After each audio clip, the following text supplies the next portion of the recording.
साधन सबको मिलेगा। सब लोग बैठ कर चलिए, सुनते हैं गाजीपुर में क्या हो रहा है। माननीय कांशीराम को याद करेंगे, कौन नेताजी वहाँ उमड़ेगा जनसभा, तो हम सबका उसमें योगदान होना चाहिए। बहुत धन्यवाद। ये समाज जिंदाबाद,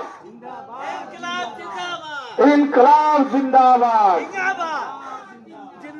बहुत बहुत धन्यवाद।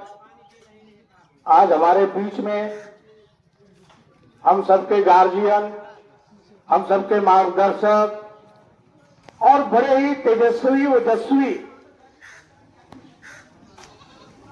पदों पर रहकर जिन्होंने पूरे उत्तर प्रदेश में एक ताकत के रूप में एसपी और डीआईजी के पदों को सुशोभित किया, एक गांव में जन्म लेकर, एक साधारण परिवार में जन्म लेकर, ऐसे हमारे सामने आदरणीय श्री बालीकरण यादव जी जो हमारे चाचा भी हैं, मौसा भी हैं, हम लोग के बीच में बड़ा सौभाग्य आप यहाँ पर बैठे हैं।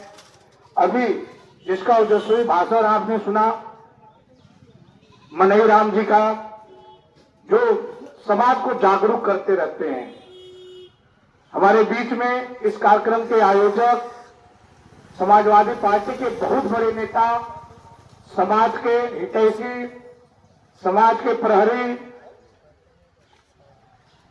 सूरज राम बागी जी। साथियों, अभी आपने लोग से सुना कि हमारा जो पिछड़ा समाज है किस तरह से जागरूक हो, किस तरह से इनका विकास हो।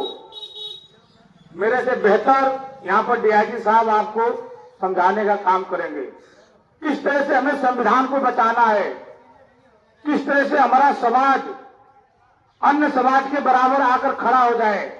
इन सब चीजों को लेकर एक पीटीए पंचायत का आयोजन हुआ है।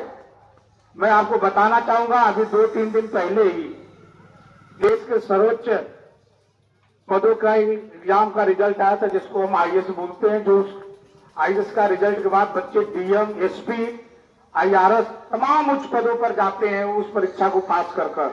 आपको मैं बताना चाहूंगा, बिना खर्ची बिना पर्ची की ये परीक्षा होती है और इसमें 50% पिछड़ा दलित अल्पसंख्यक के बच्चे पास हुए हैं।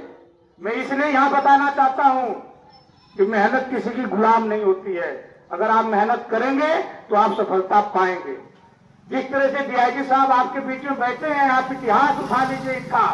आप जैसे हमारे जैसे साधारण परिवार के बच्चे थे, मगर आज इन्होंने एसपी बनकर समाज को बदलने का कार्य किया।